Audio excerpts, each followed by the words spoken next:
सभी बच्चों का हिंदी की क्लास में स्वागत है। बच्चों, आज हम इस वीडियो में बहुत ही महत्वपूर्ण जानकारी प्राप्त करेंगे, क्योंकि इस जानकारी के बिना बच्चे अपने बोर्ड परीक्षा में नंबर कटवा देते हैं। और ऐसे बच्चे नंबर कटवाते हैं जो बहुत ही होशियार होते हैं और अच्छी परसेंटेज लाते हैं, लेकिन इस प्रश्न में जो ये 12वां प्रश्न होता है आपके परीक्षा में, उसमें अनजान होने के कारण या कुछ पता ना होने के कारण अपने नंबर कटवा देते हैं। और बहुत ही अफसोस होता है जब बहुत अच्छा बच्चा काम कर रहा होता है, बहुत अच्छी ग्रामर भी होती है, बहुत अच्छा उसने काव्य का, गद्य का और बहुत अच्छा काम किया होता है, लेकिन जब वो 12वें प्रश्न पर आता है तो बहुत थोड़ी सी मिस्टेक से, बहुत थोड़ी सी कम जानकारी के कारण अपने 3 अंक वो गंवा देता है। तो कैसे गंवाता है आज हम इस वीडियो में जानेंगे। ये वीडियो जो है बोर्ड परीक्षा जो बैठने वाले बच्चे हैं हाई स्कूल के, उनके लिए बहुत ही महत्वपूर्ण है।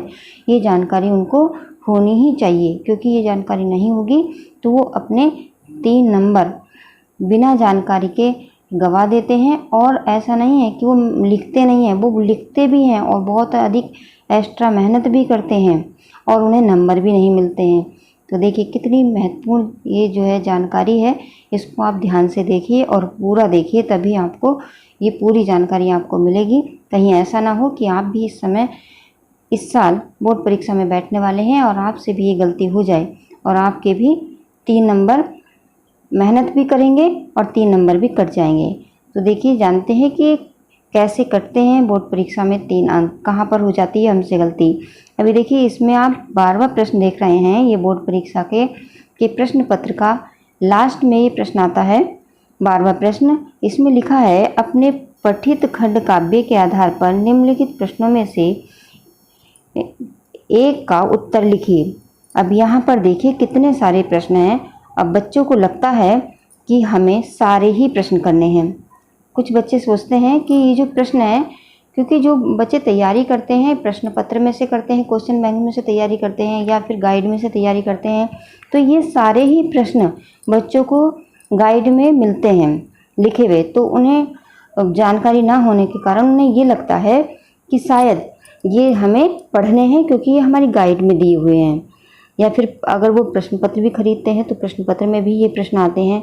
तो अगर उन्हें जानकारी नहीं होती है तो बच्चे यही सोच लेते हैं कि ये तो हमारे प्रश्न पत्र में दिए गए हैं, तो ये हमारे कोर्स में है और ये हमें पढ़ने हैं। जबकि गाइड जो होती है या प्रश्न पत्र होता है उसमें भी ये जानकारी होती है, लेकिन कुछ बच्चे उसको नहीं समझ पाते हैं। देखिए अब वो क्या करेंगे, जब ये प्रश्न सामने आता है तो वो मुक्तिदूत खंड काव्य के भी प्रश्न कर देंगे, ज्योति जवाहर के भी कर देंगे, अग्र पूजा के भी कर देंगे, मेवाड़ मुकुट खंड काव्य के भी करेंगे, जय सुभाष के भी कर देंगे, मातृभूमि के भी कर देंगे और कर्ण खंड काव्य के भी प्रश्न कर देंगे। और कर्मवीर भारत से भी करते हैं और तुमुल खंड काव्य के भी करते हैं।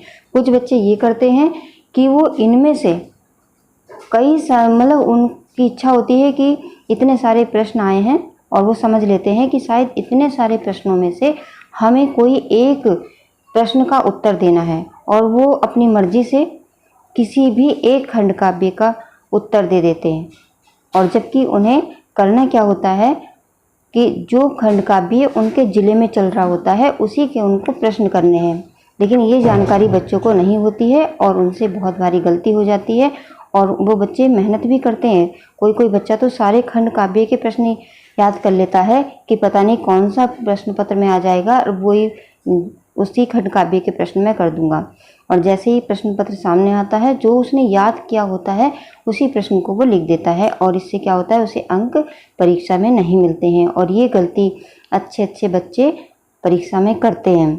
तो बड़ा दुख होता है कि जो बच्चा बहुत ही अच्छी ग्रामर कर रहा है और बहुत अच्छे काव्य के अर्थ भी लिख रहा है, लेकिन लास्ट में आकर के थोड़ी सी गलती से उसके नंबर कट जाते हैं।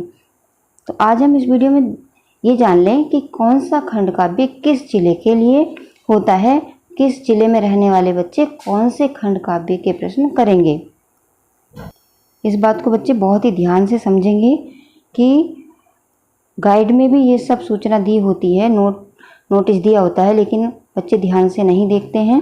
और वो गलती कर जाते हैं। तो देखिए इसमें ध्यान से देखना है। जो मुक्ति दूत खंड काव्य है डॉक्टर राजेंद्र प्रसाद मिश्र जी का लिखा हुआ, ये इसके प्रश्न वो बच्चे करेंगे जो आगरा ज़िले में रहते हैं, बस्ती में रहते हैं, गाजीपुर में रहते हैं, फतेहपुर में रहते हैं, बाराबंकी में रहते हैं, उन्नाव जिलों के लिए ये जो है मुक्ति दूत के प्रश्न करने हैं। तो बच्चे ध्यान से, जो बच्चे आगरा, बस्ती, गाजीपुर, फतेहपुर, बाराबंकी, उन्नाव में रहते हैं वो बच्चे बोर्ड परीक्षा के जो प्रश्न पत्र होता है उसमें मुक्ति दूत खंड काव्य के प्रश्न करेंगे। बच्चे अच्छी तरह से इस बात को नोट कर लें। दूसरा खंड काव्य है ज्योति जवाहर। ज्योति जवाहर ये श्री देवी प्रसाद शुक्ल राही द्वारा लिखित है और इसके जो प्रश्न हैं वो करेंगे बच्चे जो कानपुर के हैं, प्रतापगढ़ के हैं, मिर्ज़ापुर के हैं, ललितपुर के हैं, रामपुर के हैं, गोंडा जिलों के हैं। तो ये भी बच्चे ध्यान से नोट कर लें। जो बच्चे कानपुर, प्रतापगढ़, मिर्ज़ापुर, ललितपुर, रामपुर के रहने वाले हैं वो खंड काव्य ज्योति जवाहर के ही प्रश्न करेंगे। बाकी जो प्रश्न पत्र में प्रश्न दिए हैं वो उन्हें नहीं करने हैं। तीसरा खंड काव्य आता है अग्र पूजा। ये पंडित राम बहोरी शुक्ल द्वारा लिखित है और इसके प्रश्न करेंगे बच्चे जो इलाहाबाद में रहते हैं, आजमगढ़ और मथुरा, जो ये 3 जिलों के लिए ये अग्र पूजा के प्रश्न आएंगे खंड काव्य के, इलाहाबाद, आजमगढ़ और मथुरा। तो इस बात को बच्चे अच्छी तरह से नोट कर लें कि अग्र पूजा के जो भी प्रश्न हैं वो इलाहाबाद, आजमगढ़, मथुरा वाले करेंगे। बाकी के प्रश्न और जिलों के बच्चे रहने वाले नहीं करेंगे। अगला खंड काव्य है मेवाड़ मुकुट।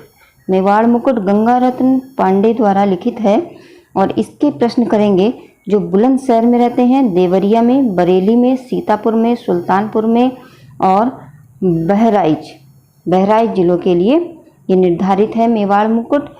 तो बच्चे ध्यान से नोट कर लें कि ये जो मेवाड़ मुकुट के प्रश्न हैं खंड काव्य के वो बुलंदशहर, देवरिया, बरेली, सीतापुर, सुल्तानपुर, बहराइच जिलों वाले बच्चे ही इसके प्रश्न करेंगे, बाकी के नहीं करेंगे। अगला खंड काव्य है जय सुहास। ये लिखा है विनोद चंद्र पांडे विनोद ने और इसके जो प्रश्न हैं वो बच्चे करेंगे जो लखनऊ, सहारनपुर, फैज़ाबाद, बांदा, झांसी, हरदोई जिलों के लिए ये खंड काव्य निर्धारित है। तो वो ही बच्चे करेंगे जय सुहास के प्रश्न जो लखनऊ, सहारनपुर, फैज़ाबाद, बांद्रा और झांसी, हरदोई में रहने वाले हैं। इस बात को बच्चे अच्छी तरह से अपनी कॉपी में नोट कर लें। अगला खंड काव्य है मातृभूमि के लिए। ये लिखा है डॉक्टर जयशंकर त्रिपाठी ने और इसके प्रश्न करेंगे गोरखपुर, मुरादाबाद, शाहजहाँपुर, लखीमपुर, मैनपुरी, मुजफ्फरनगर में रहने वाले बच्चे जो बच्चे गोरखपुर, मुरादाबाद, शाहजहाँपुर, लखीमपुर, मैनपुरी और मुजफ्फरनगर जिलों में रहते हैं तो वो बच्चे मातृभूमि जिलों के लिए जो मातृभूमि के लिए खंड काव्य है उसके प्रश्न करेंगे। अगला खंड काव्य है कर्ण। ये केदारनाथ मिश्र प्रभात द्वारा लिखित है और कर्ण खंड काव्य के वो बच्चे प्रश्न करेंगे जो अलीगढ़, जौनपुर, बलिया, हमीरपुर, एटा जिलों में रहते हैं। तो इस बात को बच्चे अच्छी तरह से नोट करें। कर्ण खंड काव्य के प्रश्न वही करेंगे जो अलीगढ़, जौनपुर, बलिया, हमीरपुर, एटा जिलों में रहते हैं। अगला खंड काव्य है करमवीर भरत। ये लिखा है लक्ष्मी शंकर मिश्र निशंक ने और इस खंड काव्य के प्रश्न करेंगे जो बच्चे मेरठ, फर्रुखाबाद, पीलीभीत, रायबरेली जिलों में रहते हैं। तो इस बात को अच्छी तरह से नोट कर लें बच्चे अपनी कॉपी में कि करमवीर भरत के प्रश्न वही करेंगे जो मेरठ, फर्रुखाबाद, पीलीभीत, रायबरेली जिलों में रहते हैं। अगला खंड काव्य है तुमुल। ये लिखा है श्याम नारायण पांडे ने और इसके प्रश्न करेंगे जो बच्चे वाराणसी, इटावा, बिजनौर, जालौन, अल्मोड़ा, बदायूं जिलों में रहते हैं वो बच्चे तुमुल खंड काव्य के प्रश्न करेंगे। तुमुल खंड काव्य के प्रश्न वही बच्चे करेंगे जो वाराणसी, इटावा, बिजनौर, जालौन, अल्मोड़ा, बदायूं जिलों में रहते हैं वो तुमुल खंड काव्य के प्रश्न करेंगे। एक बात और ध्यान रखनी है कि कुछ बच्चे ऐसे होंगे कि जो इस समय कहीं पर रहते हैं तो इसका मतलब ये नहीं कि जहाँ पर आप रह रहे हैं उसी ज़िले के आपको जो है पेपर देना है। मतलब ये कहने का मतलब है कि अच्छी तरह से इस बात को समझ लें कि जिस जगह पर, जिस ज़िले में रह करके आप पेपर दे रहे हैं, परीक्षा दे रहे हैं, उस ज़िले का ही खंड काव्य के प्रश्न आपको करने हैं। ये नहीं कि अगर कोई बच्चा बिजनौर का रहने वाला है और वो रामपुर में परीक्षा दे रहा है तो ऐसा नहीं है कि वो बिजनौर के खंड काव्य का प्रश्न खंड काव्य करेगा। अगर वो परीक्षा रामपुर में दे रहा है तो उसको ज्योति जवाहर का करना है। अगर कोई बच्चा रामपुर का रहने वाला है और वो बिजनौर में परीक्षा दे रहा है तो उसे तुमुल खंड करना होगा। तो इस बात को बच्चे ध्यान से समझेंगे कि ऐसा नहीं है कि इसमें समझाया गया है कि जो बच्चे जिस ज़िले के हैं उस ज़िले का खंड काव्य करेंगे। मतलब जो बच्चा जिस ज़िले में परीक्षा दे रहा है, जहाँ पर जिस ज़िले में बैठ करके वो परीक्षा देगा, उसी ज़िले का खंड काव्य के प्रश्न करेगा। इस बात को बच्चे अच्छी तरह से समझ लें। तो जो बच्चे रामपुर के रहने वाले हैं वो बच्चे ध्यान से समझ लें कि उनको ज्योति जवाहर खंड काव्य के ही प्रश्न करने हैं,